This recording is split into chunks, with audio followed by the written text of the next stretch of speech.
നമുക്ക് ഒന്ന് തിരുവനന്തപുരത്തേക്ക് പോകാം. വീടുകളിൽ എങ്ങനെയാണ് അവരുടെ ഒരു വാങ്ങൽ ശീലം എങ്ങനെ മാറിയിട്ടുണ്ട് എന്നത് കൂടി പരിശോധിക്കണമല്ലോ. Rahees Rasheed, good evening. കൊച്ചിയിൽ ഇപ്പോൾ ഒരു കച്ചവടക്കാരന്റെ വിഷമമാണ് നമ്മൾ കേട്ടത്. പക്ഷേ വീടുകളിൽ പ്രത്യേകിച്ചും അണുകുടുംബങ്ങളായി മാറിക്കഴിഞ്ഞ അച്ഛനും അമ്മയും ഒക്കെ ജോലിക്കാരാകുന്ന അല്ലെങ്കിൽ വീട്ടിലെല്ലാവരും ജോലിക്ക് പോകുന്ന വീടുകൾ, അങ്ങനെ പലതരത്തിലുള്ള ഒരു വർക്ക് കൾച്ചർ കൂടി നമ്മുടെ ജീവിതശൈലിയുടെ ഭാഗമായി വരുന്ന ഒരു കാലഘട്ടമാണല്ലോ. വീടുകളിൽ കൂടുതലും കടയിൽ പോയി വാങ്ങാനുള്ള സമയം ലാഭിക്കാമല്ലോ എന്ന് കരുതി ഓൺലൈൻ ആവുകയാണോ എല്ലാവരും? വീടുകളിൽ ചെല്ലുമ്പോൾ അവരെന്താണ് പറയുന്നത് റഹീസ്? Good evening Sujaya. വീടുകൾ ഉള്ള ആളുകൾക്ക് സാധനം ഓൺലൈനിൽ വാങ്ങുന്ന എളുപ്പത്തിനപ്പുറം ഈ നേരത്തെ ഇപ്പോൾ ഈ അവിടുത്തെ ഇപ്പോൾ അർജുൻ നിന്ന കടയിലെ സൂപ്പർ മാർക്കറ്റിലെ ചേട്ടൻ പറഞ്ഞതുപോലെ പല തരത്തിലുള്ള ഡിസ്കൗണ്ടുകൾ ഇവർക്ക് കിട്ടുന്നുണ്ട്. അത് ക്രെഡിറ്റ് കാർഡിലേക്കൊക്കെ പോകുമ്പോൾ ഡിസ്കൗണ്ടുകളുടെ എണ്ണം അല്ലെങ്കിൽ അതിൻ്റെ മൂല്യം കൂടുകയാണ്. നമ്മളിവിടെ ഒരു വീട്ടിലാണ്, ഇഞ്ചക്കലാണ്, തിരുവനന്തപുരം ഇഞ്ചക്കൽ എയർപോർട്ടിനടുത്ത് ഇഞ്ചക്കൽ എന്ന സ്ഥലത്ത് ഷംനാദ് ഒപ്പം ഷെമിയും. നിങ്ങൾ ഓൺലൈനിലാണോ സ്ഥിരമായി വാങ്ങുന്നത്? ഞങ്ങൾ കൂടുതലും ഓൺലൈനിലാണ് വാങ്ങുന്നത്. കൂടുതൽ സാധനങ്ങളും നമുക്ക് കംഫർട്ടായിട്ട് വാങ്ങിക്കാൻ പറ്റും. നമുക്ക് സമയം കുറച്ച് മതി നമുക്ക് പോയി വാങ്ങാനും. പോയി വാങ്ങുന്നതിനേക്കാളും നമുക്ക് ഓൺലൈൻ വാങ്ങുമ്പോൾ കുറച്ച് സമയം കൊണ്ട് നമുക്ക് കിട്ടി. ലാഭമുണ്ടോ? ലാഭമുണ്ട്. ഓഫർ കൂടുതലും ഓൺലൈനിലാണ് ഓഫർ കൂടുതൽ കൂടുതൽ നമുക്ക് പ്രോഡക്റ്റ്സ് സെലക്ട് ചെയ്യാൻ പറ്റും. ഏതൊക്കെയാണ് നമുക്ക് ഒരു സ്റ്റോറിൽ പോയി പർച്ചേസ് ചെയ്യുന്നതിനേക്കാളും കൂടുതൽ നമുക്ക് സാധനങ്ങൾ സെലക്ട് ചെയ്യാൻ പറ്റും.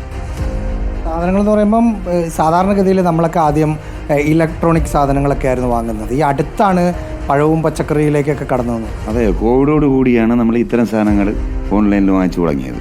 പിന്നെ നമുക്ക് ആപ്റ്റായിട്ടൊരു സാധനം വാങ്ങണമെങ്കിൽ ഓൺലൈനിൽ പർച്ചേസ് ചെയ്താൽ എളുപ്പമാണ്. ഇപ്പോൾ ആപ്റ്റായിട്ടൊരു സാധനം നമുക്ക് വാങ്ങാൻ ഒരു കടയിൽ പോവുകയാണെങ്കിൽ 4-5 കടയിൽ കയറിയാലേ സെലക്റ്റീവായിട്ടൊരു സാധനം കിട്ടുള്ളൂ. ഇത് ഓൺലൈൻ ആകുമ്പോൾ നമുക്ക് 5 മിനിറ്റ് കൊണ്ട് തന്നെ ബുക്ക് ചെയ്യാനും പറ്റും. വില നിലവാരത്തിൽ മിക്കവാറും ഓഫറായിരിക്കും. അത് നമുക്ക് ഗുണകരമാണ്. അതാണ് എല്ലാവരും ഓൺലൈനിലോട്ട് പർച്ചേസിങ് കൂടുന്നതായിട്ട് ഞാൻ മനസ്സിലാക്കുന്നത്. അതായത് മുറ്റത്തെ കടയേക്കാൾ ലാഭവും ഉണ്ട്, അങ്ങോട്ട് ഇറങ്ങുകയും വേണ്ട. അതെ, അതാണ് കാരണം. അപ്പോൾ ആ വാങ്ങൽ ശീലത്തിൽ കൃത്യമായി മാറ്റം വന്നിരിക്കുന്നു. Rahees, thank you. നമുക്ക് കോഴിക്കോട്ടേക്കൊന്ന് പോകാം. കോഴിക്കോട് മിഠായി തെരുവ് ഒരുപാട് ഓർമ്മകളുള്ള ഇടമാണ്. മിഠായി തെരുവിലെ കടകളിലേക്കൊക്കെ പോയി സാധനങ്ങൾ വാങ്ങി ഒന്നിച്ച് ഉത്സവകാലങ്ങളിലെല്ലാം ഏത് ഉത്സവമായാലും അവിടെ ഒന്ന് കറങ്ങി തിരിഞ്ഞ് വരുന്നതാണ് അവിടുത്തെ ഒരു കമ്പം എന്ന് പറയുന്നത് തന്നെ. Sania മനോമി, good evening.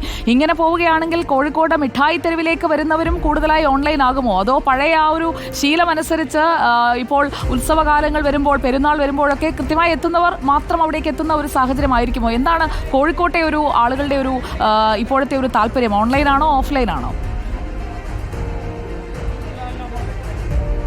Good evening Sujaya. അതായത് കോഴിക്കോട് എന്ത് ഓൺലൈൻ വന്നാലും ഈ മിഠായി തെരുവിൻ്റെ പാരമ്പര്യം അങ്ങനെ തന്നെ നിൽക്കുമെന്നതിൽ യാതൊരു സംശയവും ഇല്ലാത്തതാണ്. കാരണം ഉത്സവ സീസണൊക്കെ വരാൻ പോകുമ്പോൾ എല്ലാ ഉത്സവ സീസണിലും വലിയ തരത്തിൽ ഇവിടെ വലിയ തിരക്കുണ്ടാവാറുണ്ട്. മാത്രമല്ല ഈ ഓൺലൈനിൽ കിട്ടുന്ന ഓഫറുകളെല്ലാം കിട്ടുന്നൊരു സ്ഥലം കൂടിയാണ് മിഠായി തെരുവ് എന്നുള്ളതാണ് യാഥാർത്ഥ്യം. പക്ഷേ അപ്പോഴും ഈ ഓൺലൈനിൽ എല്ലാത്തരം സൗകര്യങ്ങളുമുണ്ട്. അതായത് നമുക്ക് വേണ്ട സൈസ് നോക്കിയെടുക്കാനും വീട്ടിൽ തന്നെ ഇരുന്നു കൊണ്ട് മൊബൈലിൽ ഇരുന്നും കിടന്നും നടന്നും ഒക്കെ നമുക്ക് ഷോപ്പ് ചെയ്യാനുള്ള സൗകര്യങ്ങളൊക്കെ ഉണ്ട്. അതൊക്കെ വെച്ച് നോക്കുമ്പോൾ ഇപ്പോഴും ഓൺലൈനിലുള്ള ആളുകളുണ്ട്. പക്ഷേ എന്നാലും മിഠായി തെരുവിനെ അത് അത്ര തരത്തിൽ ബാധിച്ചിട്ടില്ല അല്ലേ? ഓൺലൈൻ കച്ചവടമൊന്നും ബാധിച്ചിട്ടില്ല. വന്ന് നോക്കി ഇഷ്ടപ്പെട്ട് എടുക്കുന്നതിൻ്റെ അത്ര ആവില്ല ഓൺലൈനിൽ പല മെറ്റീരിയലിലും പല ഇതിലും തട്ടിപ്പായിട്ട് വരും. മറ്റേ വന്ന് നോക്കി ഓൾക്ക് സെലക്ട് ചെയ്തിട്ട് ഒരു 4-5 ദിവസം പിടിക്കും. ഇത് ഒരു ദിവസം കൊണ്ട് തന്നെ സാധനം ഇവർക്ക് വന്ന് നോക്കിയിട്ട് കിട്ടാം. മറ്റേ പാർസൽ അയച്ച് മറ്റേ ചില സമയത്ത് എവിടെയൊക്കെ കുടുങ്ങിയാലൊക്കെ ബുദ്ധിമുട്ട് വരും. ഇത് ഓൺലൈനിൻ്റെ കച്ചവടത്തിനെക്കാട്ടിയും എളുപ്പം ഈ വന്നെടുക്കുന്നതാണ് കസ്റ്റമേഴ്സിനാണ്. ഞാൻ പറയായിരുന്നു ഈ ഓൺലൈനിൽ നല്ല ഓഫറുകൾ ഉണ്ടെന്നാണ് പൊതുവെ വെപ്പ്. പക്ഷേ ഇവിടെ അതിലും നല്ല ഓഫറുകളുണ്ട്. കമ്പനികൾ ഓഫറുകൾ കൊടുക്കുന്നില്ല. ഇപ്പോൾ റെഡിമെയ്ഡ് എന്ന് പറഞ്ഞിട്ട് നമ്മളൊരു ഒരു ടെക്സ്റ്റൈൽസ് ഗ്രൂപ്പുണ്ട്. ആ ഗ്രൂപ്പിൽ അങ്ങനെ ഒരു ഓഫർ കമ്പനീൻ്റെ കൊടുത്തു കഴിഞ്ഞാൽ ആ കമ്പനീനെ നമ്മൾ ഒഴിവാക്കും. പിന്നെ ആ കമ്പനീനെ തിരിച്ചെടുക്കില്ല. ആ കമ്പനിയായിട്ട് കൊടുക്കൂല ശരിക്കും ഓഫർ.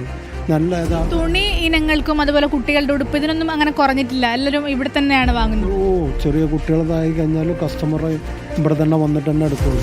SM സ്ട്രീറ്റ് എന്ന് പറഞ്ഞു കഴിഞ്ഞാൽ ഏത് ഭാഗത്തുനിന്നും വരുന്ന കസ്റ്റമേഴ്സാണ്. ആ കസ്റ്റമേഴ്സിന് ഇവിടെ തന്നെ തൃപ്തിയാവുള്ളൂ. പല പാറ്റേണുകളും പല മോഡലുകളും മാറിക്കൊണ്ടേയിരിക്കും. ഒരു 10 ദിവസം 15 ദിവസം കൂടുമ്പോൾ പർച്ചേസിങ് കഴിഞ്ഞുകൊണ്ടേയിരിക്കും. അപ്പോൾ എന്തായാലും ഇവിടെ കസ്റ്റമർ വരാതൊക്കെ. സുജയ, കോഴിക്കോടും ഈ ഇൻസ്റ്റാമാർട്ടും അതുപോലുള്ള എല്ലാ സ്വിഗ്ഗി ഓൺലൈനും അങ്ങനെ എല്ലാ സാധനങ്ങളും കോഴിക്കോടും ഉണ്ട്. ആളുകളൊക്കെ പലയിടത്തു നിന്നായി ഓൺലൈനായി വാങ്ങുന്ന ആളുകളുണ്ട്. നമുക്ക് ആളുകളോട് ചോദിച്ചു വന്ന നോക്കാം. ആളുകളുടെ പ്രതികരണം കൂടി എടുക്കാം സാനിയോ. കുറച്ച് ആളുകൾ യെസ് അതാണ് നമുക്ക് നോക്കേണ്ടത്. ഹലോ, ഒരു കാര്യം ചോദിക്കാൻ വേണ്ടി വന്നത്, അതായത് ഓൺലൈനിലാണ് എപ്പോഴും സാധനം വാങ്ങുക, അല്ലെങ്കിൽ മിഠായി തെരുവിലൊക്കെ വന്ന് സാധനം വാങ്ങാറുണ്ടോ? അങ്ങനെയൊന്നുമില്ല. ഓൺലൈൻ രണ്ടും വാങ്ങും. ഓൺലൈനാണോ ഇഷ്ടം, എന്താ ഇഷ്ടം? ഇവിടെ വന്ന് വാങ്ങുക. ഇവിടെ വന്ന് വാങ്ങാനാണ് ഇഷ്ടം. അപ്പോൾ കോഴിക്കോടുകാർ മാറിയിട്ടില്ല, ഇവിടെ വന്ന് വാങ്ങാൻ തന്നെയാണോ ഇഷ്ടം? കോഴിക്കോട് ഇവിടെ വന്ന് വാങ്ങാനാണ് ഈ വിദ്യാർത്ഥികളൊക്കെ പറയുന്നത്, അവർക്ക് ഇവിടെ വന്ന് വാങ്ങാനാണ് ഇഷ്ടം. എന്തായാലും ഇപ്പോൾ നമുക്ക് കടയിൽ ഇരുന്നുകൊണ്ട് ഈ വാർത്ത കാണുന്ന അഹമ്മദ് ബഷീറിന്റെ ഒരു സന്ദേശം വരുന്നുണ്ട്.